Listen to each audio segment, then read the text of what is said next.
Prince Harry and Meghan Markle produce a Hollywood flop themselves. Ouch!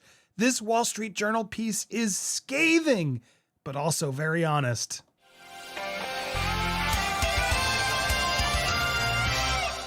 Welcome to Popcorn Planet. I am Andy Signor, and this isn't coming in from some British tabloid, The Sun, or what have you, all the places that Prince Harry's suing. This comes in from the Wall Street Journal. Oh my goodness, how the mighty have fallen. Look at this byline. They arrived 3 years ago with royal star power amid a streaming boom, but have notched more cancellations and rejections than produced shows. I mean, you can't say that's not factual. My goodness, this piece is brutal, but I think it's important to go through. I've highlighted a lot. I want to give you some commentary on this because, yeah, apparently there's a lot more to this deal than we thought. And some sources are coming in, production people, staffers from people who worked at Archewell creating this work and executives at these streaming platforms.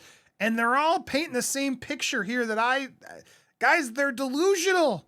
Prince Harry and Meghan Markle are delusional. They had no idea what they were signing up for.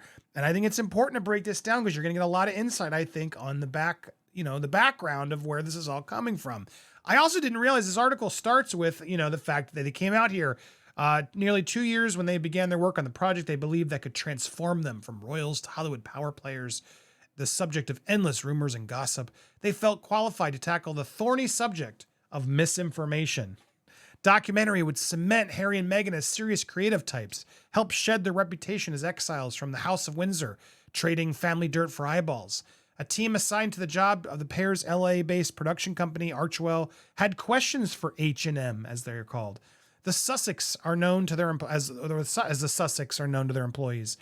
Would the misinformation project be a feature film or a series? Who would host it?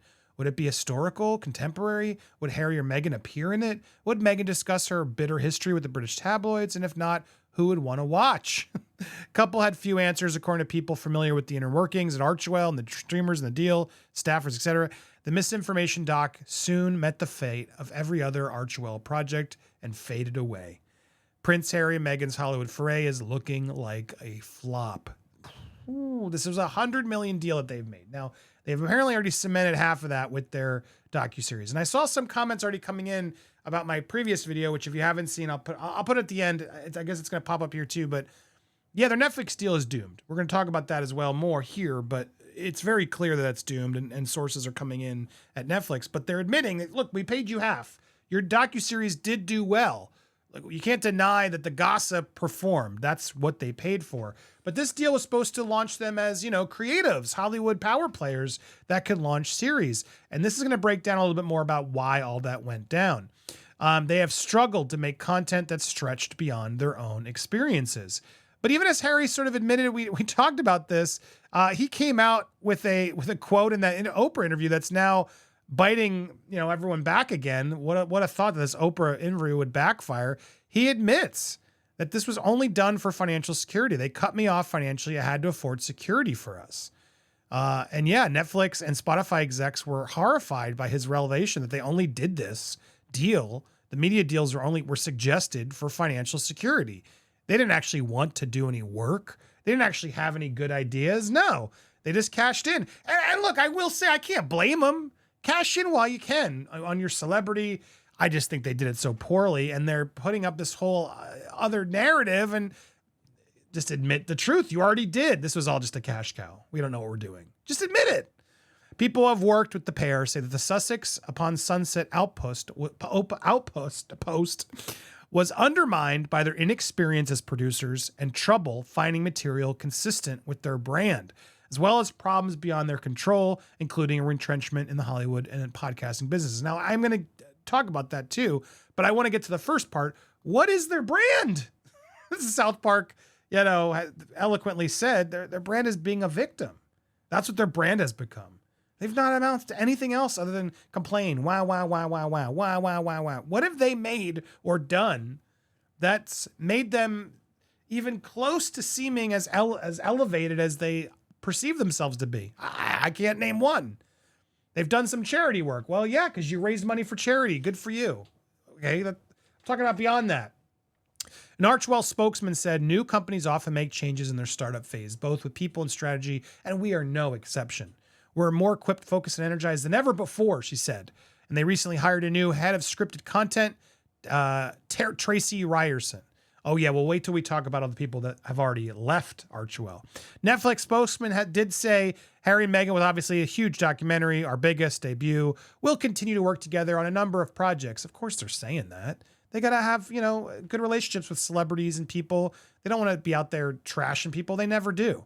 They're never going to trash someone they made a deal with. That would be horrible business, because who's going to want to make a deal with someone who's going to turn around and trash you? But here, let's get to this. So both Netflix and Spotify have cut shows and movies to trim costs. Both have been underwhelmed by the lack of productivity by the Sussexes. People familiar with their perspective say, once you've launched your bombshell, what's next? And that's what I was saying in the last video. Look, you want to be salacious, you want to put it out there, fine. But sell something else first. Say, look, I'll give you the salacious thing that's getting all the ratings, but we don't want to be known for that. So help us get this thing out the door, and then we'll give you the salacious one. They should have been smart in their deal, but they weren't thinking. They were just cashing in, and now Spare is available for half price. Archwell employees and associates say the company often lacks direction, and that its founders seem surprised by the work required to finish entertainment projects. Most potential initiatives, they say, follow a similar route. Big idea, subpar execution. Again, delusional. They're surprised by the work it requires, because these two have never worked a day in their life, ever. Meghan seems to have done a little bit of work, and then she just complains about Suits and Deal or No Deal and all the things she's done. That's the only time she ever seemed to really work. In May 2020, the head of head of communications at Archwell and the head of communications at the couple's nonprofit stepped down. In the following months, several others have followed, including the company's head of audio, Mandaya Dayani, president of the entire operation. This was back in May of 2022. They all left in droves. In March, Ben Browning, the film producer hired to oversee Archwell content, had made a Promising Young Woman, Oscar-winning film, left the company to return to his prior job, basically seeing the writing on the wall. Archwell's head of marketing parted ways with the company, as did its head of scripted content. It seems like everybody who came in with this lofty goal, and they hired some good people, all very quickly realized these two are idiots. Delusional idiots. We're tapping out. This is what it seems based on all these sources and all the exits. Harry and Meghan arrived, obviously, with the subject of transcontinental fascination, where they were the first senior royals to walk away from the official duties since King Edward. They had famous friends like Serena Williams and Oprah, both of whom attended their nuptials. And they were bolstered by a friendship with CEO and their neighbor, Montecito, Ted Sarandos. So that's part of the reason this Netflix deal came to fruition. They were working it. Harry and Meghan, the Fly on the Wall documentary about the couple's love story, was the first major project produced under the deal, and it featured intimate moments of the pair, and delved into British colonialism as well as the racism they experienced. Documentary opened the Sussex up to criticism, including the moment when Meghan said she didn't expect to curtsy before the Queen. So many dumb moments in there. The project, they needed it to be successful, and apparently it caused a lot of tension inside the company. H&M weighed in on edits through, at times were overruled, people involved in the project said. Now, this is where things get crazy. That moves around. Apparently, she was very involved in these edits. And let me go in order, and I'll come back to that, because I got a comment to say about that. Following up, obviously, Harry and Meghan was proving difficult. Other proposed projects seemed designed to replicate the successful shows already on Netflix. They apparently wanted to do a sitcom described as Emily in Paris, but about a man, and family-friendly TV show about gay characters that felt similar to the fan favorite Heartstopper. Netflix said no to both. So they basically pitched their already popular shows, but the Harry and Meghan version. Creative, guys. After booming, I do want to make a point. That's why I only highlight this. The Netflix correction is something I do want to mention. Yes, content around all over is starting to really get buttoned up. And that just means they're not going to just, you get a show is what Netflix was used to doing. They've now all realized, oh no, we have to actually start paying attention to these budgets because we're losing money.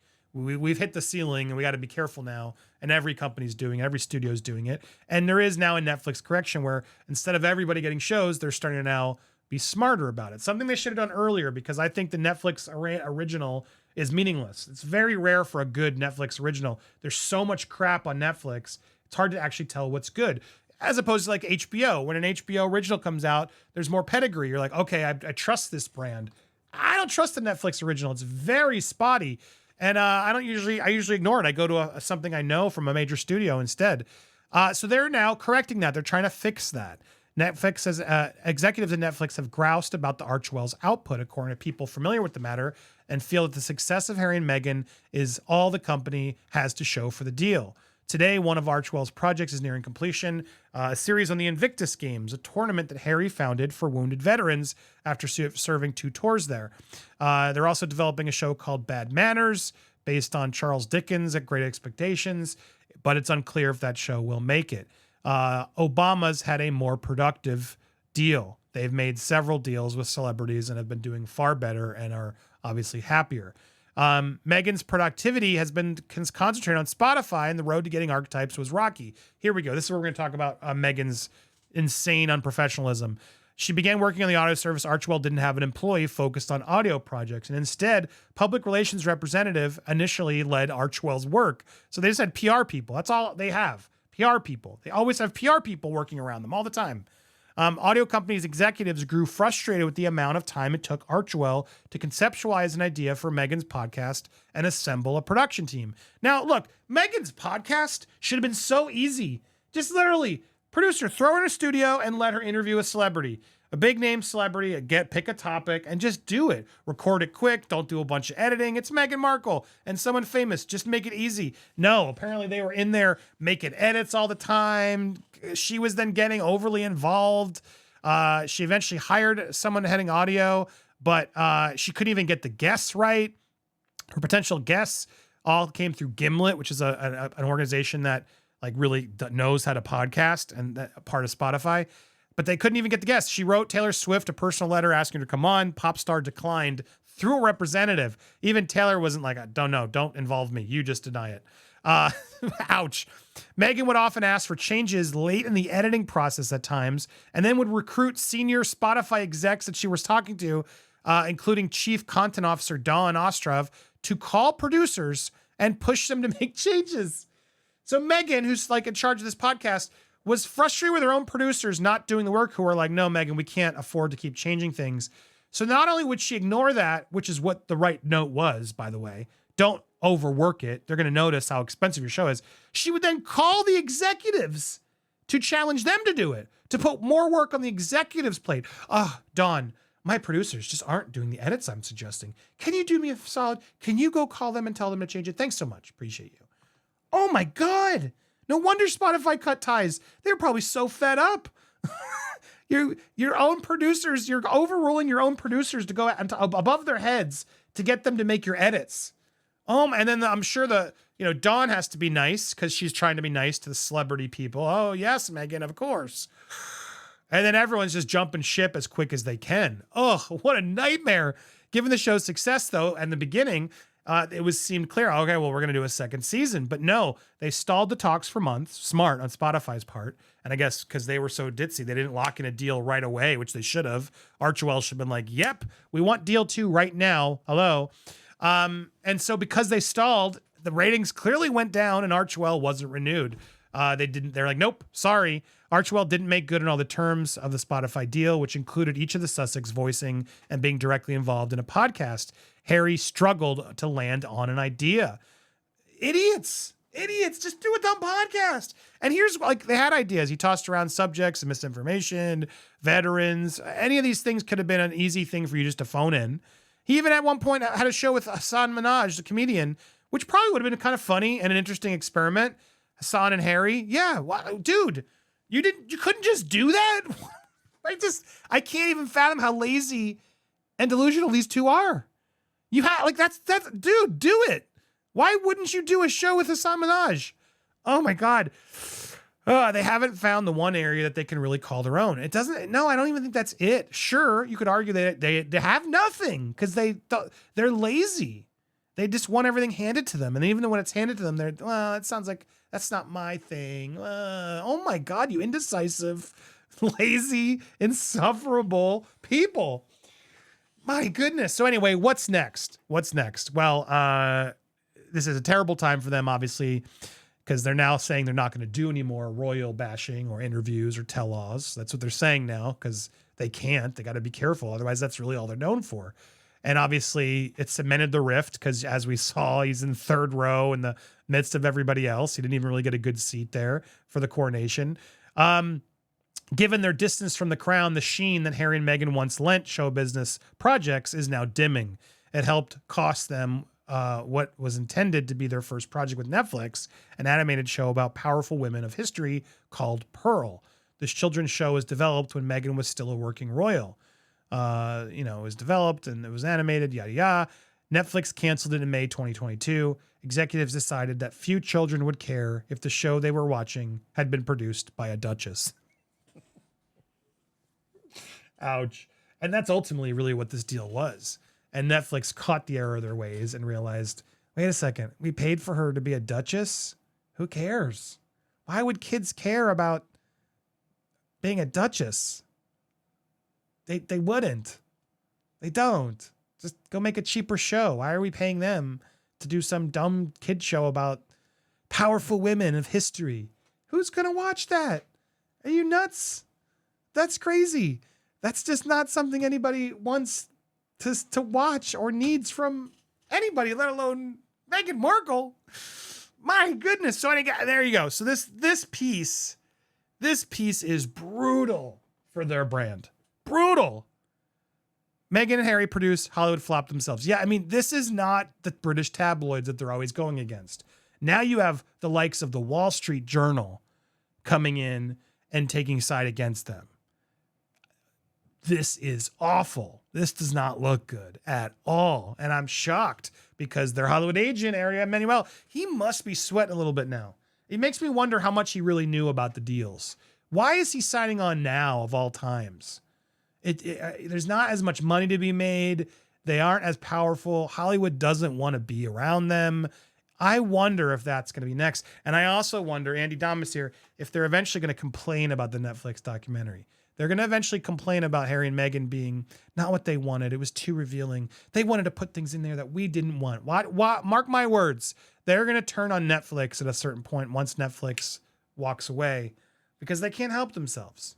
They can take zero accountability for themselves and they have no idea what they're doing and they're just complete morons. And if they had just done the Oprah interview, I think they could have maybe gotten on with it and then been mysterious. That would have been better for their brand. But the book, the Netflix show, the archetypes, all of it being thrust in our face has now made us look back at this interview to realize you aren't the victims you thought you were. In fact, you're not really victims at all. Okay, yeah. Press was mean to you, sure. I believe it. I'm sure there was some racism, sure. But I mean, everybody in the world faces that. You're rich and royal, and you're choosing to leave that lifestyle to go your own. But then you're like, oh, but wait, but we don't actually want to work when we go our own. We just want to have it handed to us, just like it was then. Can we get that? No, you can't. And that's why we don't like you.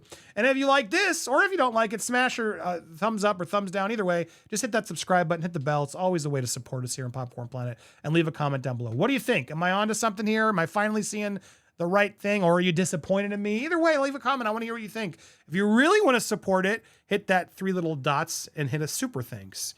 You can leave a super chat right down below. We really appreciate when you guys support us directly because that's how we get going. Yeah, we got to do it. If you want the reports and the news to be there, we have support because we don't get the advertiser dollars like everybody else. YouTube gets it.